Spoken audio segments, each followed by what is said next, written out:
தேர்தல் பத்திரங்கள் electoral bonds அப்படின்னு சொல்லுவாங்க.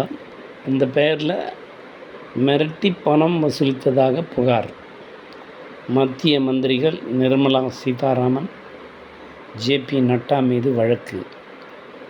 சிறப்பு கோர்ட் உத்தரவின் பேரில் பெங்களூரு போலீஸார் நடவடிக்கை எடுத்திருக்காங்க. இது தனிப்பட்ட முறையில் யாரும் அந்த ஸ்டெப்பும் எடுக்கல. இந்த எலக்ட்ரல் பாண்ட் விஷயமா